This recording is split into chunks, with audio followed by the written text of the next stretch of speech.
Hier sehen wir das Auto von Nasser Al-Attiyah, im Moment Zweiter in der Gesamtwertung. Das Differential ist schon draußen, wird getauscht, da kommt ein neues rein.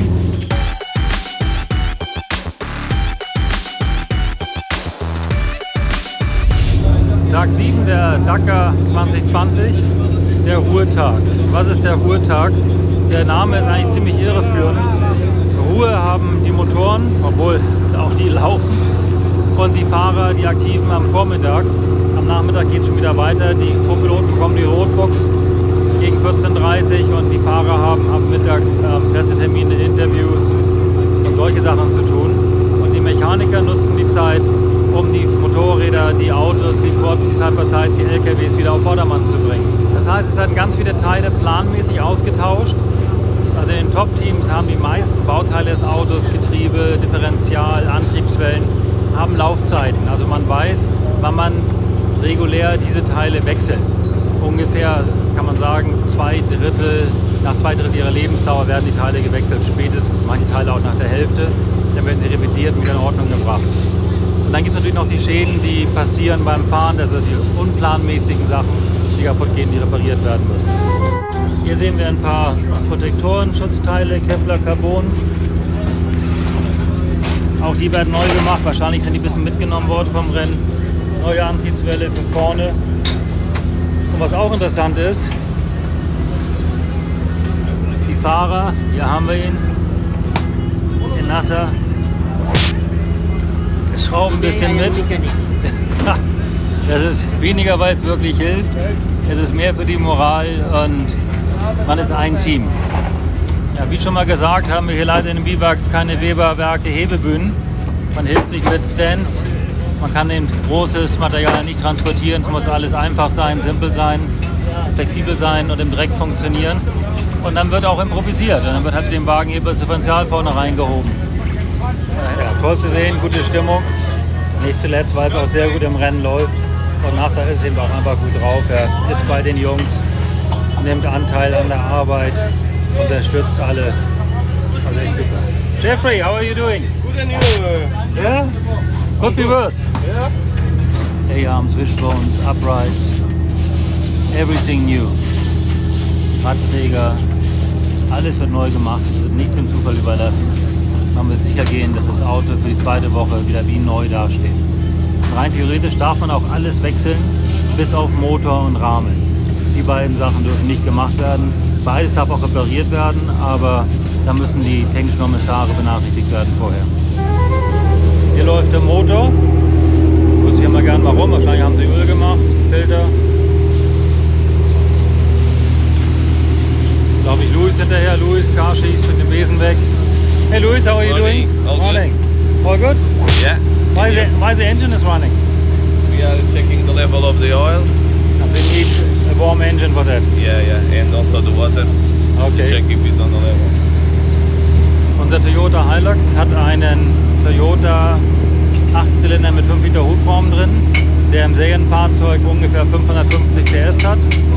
In unserem Fahrzeug mit dem Restriktor hat er eine Leistung von ca. 400 PS, was immer noch viel ist, aber natürlich für den Motor nicht ans Limit geht, weshalb dieser Toyota-Motor normalerweise, wenn nicht gerade Ölverlust da ist, irgendwas anderes, ewig hält.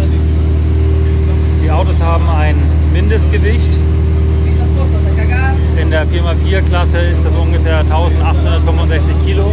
Das muss das Auto trocken wiegen, ohne Fahrer, ohne Kraftstoff, ohne Ersatzteile, ohne Reserveräder. Damit man dieses Gewicht erreichen kann, muss man schon sehr geschickt die Materialien einsetzen und man versucht halt überall Gewicht zu sparen. Das sind halt auch diese ganzen Dekorations- und Protektionsteile aus Carbon, Kevlar, extrem leicht und extrem zäh und haltbar. Man kann hier den Rahmen mal ganz gut sehen von dem Auto.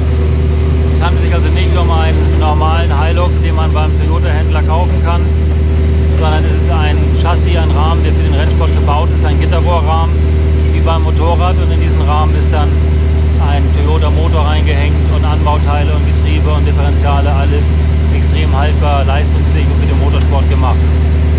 Diese Öffnung hier unten ist für eins der Reserveräder, das heißt, der Beifahrer sitzt genau wie der Fahrer auf einem Reserverad. Er versucht, das Gewicht wirklich ins Zentrum vom Auto zu bekommen möglichst tief und möglichst zentral. Überall wird gearbeitet, ausgetauscht, vorbereitet, geölt, gefettet.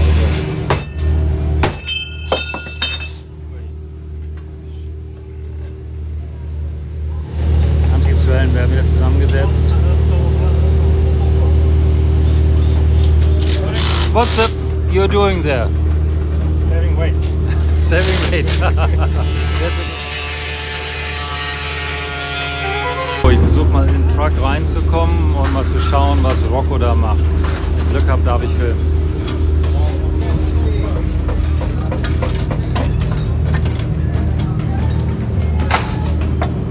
That's the boss. Not here.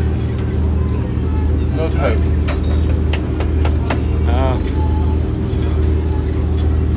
Betriebe, Revision für die zweite Woche. Und natürlich werden auch Fehleranalysen durchgeführt. Da hatte ein Auto Probleme beim Schalten, das Getriebe zerlegt. Man schaut, ob man den Fehler findet, damit man den eventuell bei den anderen Autos rechtzeitig vermeiden kann, wenn es dann was ist, was da auch passieren könnte.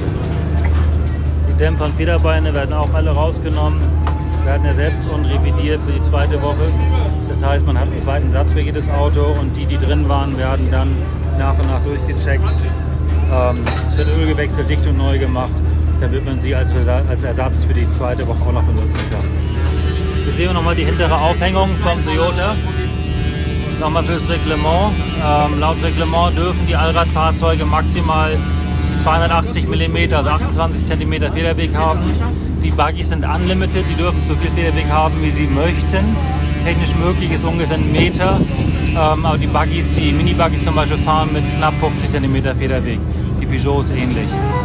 So, hier jetzt ein kurzer Einblick mal in das Red Bull Junior Team bzw. in die Technik vom OT3.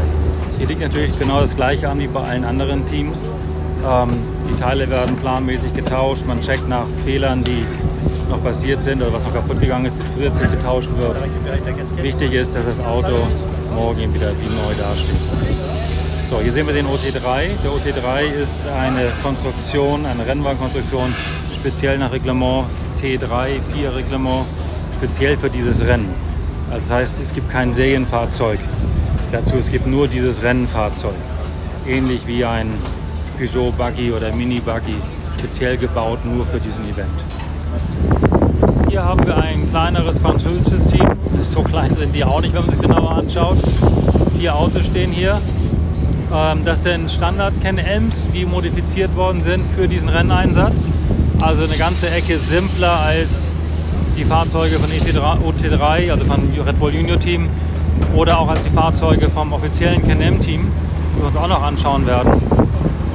Viele interessante Lösungen und eine ganz große Überraschung. Interessante Federlösung hier, ich kann auch mit 3 Federn. Das ist auch recht schwer. Aufwendiger Auspuff mit 2 Schalldämpfern.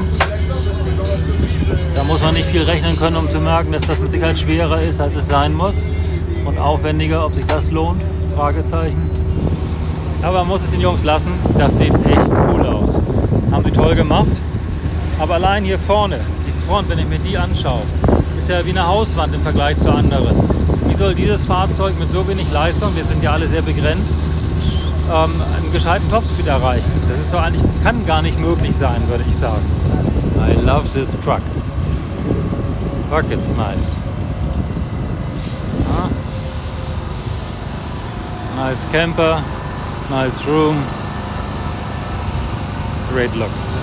Mal zwischendurch die Chaco-Jungs. Heute sind Zelte offen, da kann man mal reingucken. Also bei den Motorrädern genauso wie bei den Autos. Es wird alles zerlegt, alles kontrolliert. Für alles gibt es einen Plan.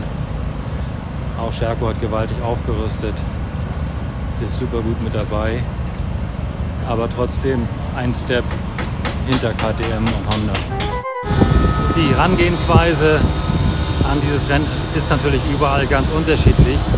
Vor allem ist es ein Riesenunterschied zwischen den großen Teams, professionellen Teams, Werksteams, Werksunterstützungsteams und den Privatteams. Viele Private fahren hier mit des Abenteuerwegens und weil sie ankommen wollen. Und bei den großen Teams geht es darum, am schnellsten sein zu gewinnen. So, und wenn man das bedenkt, dass der Approach also ein ganz unterschiedlicher ist, dann kann man sich auch mal anschauen, wie andere hier den Service machen. Ich zeige euch das jetzt mal. Hier haben wir zum Beispiel ein kleines Team aus Holland, glaube ich. Die sind hier schon durch mit dem Service. Das heißt, sie haben einen älteren Toyota Hilux Dakar-Version hier mit hinten Solid Axle noch. Nein, schon Einzelradaufhängung. Aber ein sehr solides Fahrzeug, nicht mehr ganz up-to-date, was die Power angeht, aber immer noch schnell, und die Jungs fahren halt vorsichtiger und haben das Ziel, das finale Podium zu erreichen. Und dafür müssen sie nicht unbedingt die schnellsten sein, sondern sie wollen ankommen.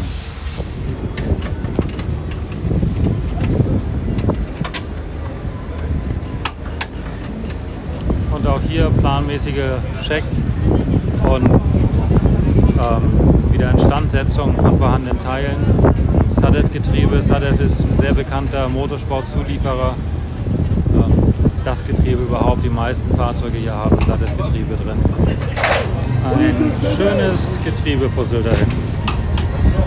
Meine Herren, braucht man schon Vertrauen, wenn man das hier auseinander nimmt und zusammenbaut. Erstaunlich viele Side-by-Sides hier doch mit Windschutzscheibe. Aber auch der hat einen orangen Hintergrund, das heißt schon ausgefallen, fährt in der Experience-Kategorie mit, keine Rennwertung mehr. Das heißt, dass er Probleme hatte, und für mich, nach meiner Erfahrung, kann das nicht funktionieren mit der Kühlung bei den Fahrzeugen. Ups, da fehlt was. Service ist erlaubt, man darf den Motor ausbauen, komplett zerlegen, wieder zusammenbauen. Man darf ihn auch tauschen, aber dann gibt es eine Zeitstrafe. Jetzt wünsche ich den Jungs mal, dass sie ihn repariert bekommen. Sonst schade drum. Die Dakar ist sehr international. Das heißt, nicht nur alle Europäer sind dabei, sondern hier auch noch Freunde aus China, Südamerikaner sind dabei, Nordamerikaner, jede Menge Asiaten, also alles dabei. Das Grundauto hier, das hier gefahren wird, der Buggy, stammt aus Frankreich. Seit ein paar Jahren ist das Fahrzeug in chinesischen Händen und wird dort modifiziert, umgebaut, weiterentwickelt. Hier, interessant zu sehen, das Auto ist halb zerlegt. Man hat mal ein paar Teile hierher gelegt. Jetzt weiß ich nicht, ob das gemacht wurde, damit sie Überblick haben, was sie alles ausbauen, oder ob es darum geht, ein schönes Bild für die Presse zu machen. Auf jeden Fall sieht es cool aus. Aber ich vermute, dass sie all diese Teile revidieren, austauschen oder neu machen. So, hier mal ein Hallo an die Weberwerke, an den Werkzeugspezialisten. Das ist doch mal hier ein Tool, oder? So wird gearbeitet. Let's quick walk around. So, hier haben wir den PH Sport Saphir. Super schickes Auto, tolle Carbonarbeit. Nochmal ein paar Bilder vom Hino Race Truck.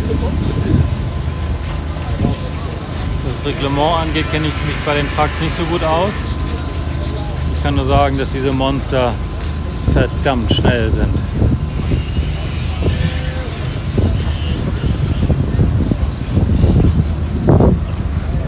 LKWs wird ein bisschen anders gebaut. Da ist das Werkzeug auch ein bisschen gröber. Jetzt dürfen wir hier mal... Abendessen heute Abend hier? Ja, was gibt's heute Abend? Heute Abend gibt es Rinderfilet, Spitzen, Stroganoff. Ach du liebe Das ist halt mit Gurke und Essig und so. Ja. Ich muss also wieder herkommen heute Abend. Ja, das macht Sinn. So, jetzt sind wir im heiligsten Bereich von Mini, im Innersten des B-Works. Hier sind das Auto von Kuba und Timo, das Auto von Orly, die Allrader, da drüben Kundenautos, Catering, Ingenieurzelt, da drüben die Buggies und hier wieder die Küche.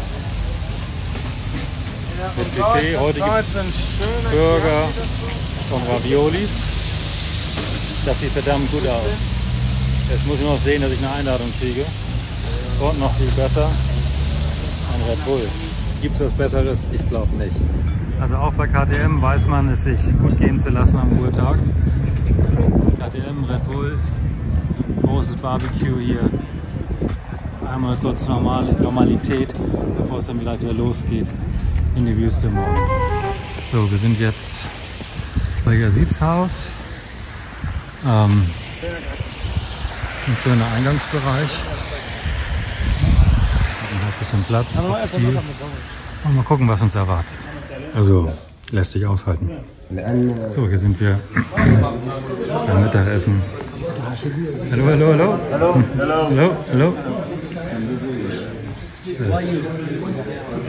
Who's Who der Rallye-Szene ist bereits da und hier haben wir den Gastgeber mit Carlos und andere Freunde. So gibt es jede Menge Schokolade und Datteln als Aperitif und später wahrscheinlich ein sehr gutes Mittagessen. Nach einem interessanten Tag bin ich jetzt wieder hier im Hotel angekommen. Besonders interessant war es im Biwak. Ich habe viele technische Details sehen können, viel gefilmt. So viel, dass wir auch morgen noch was nachreichen können. Außerdem war ich bei Yazid zum Lunch eingeladen, zusammen mit einigen anderen aus dem Rallye-Biwak. Das war super toll. Also nochmal Yazid, ganz vielen Dank. Haben uns sehr wohl gefühlt, besonders ich. Also super, wirklich super, super, super. Morgen früh geht es wieder sehr früh los. Die ersten Motorräder fahren gegen 5 Uhr los, die ersten Autos kurz nach 6. Dementsprechend heißt es jetzt Ruhe und ich würde mich freuen, wenn ihr morgen wieder reinschaut, dann auch wieder mit Rennaction. Ciao.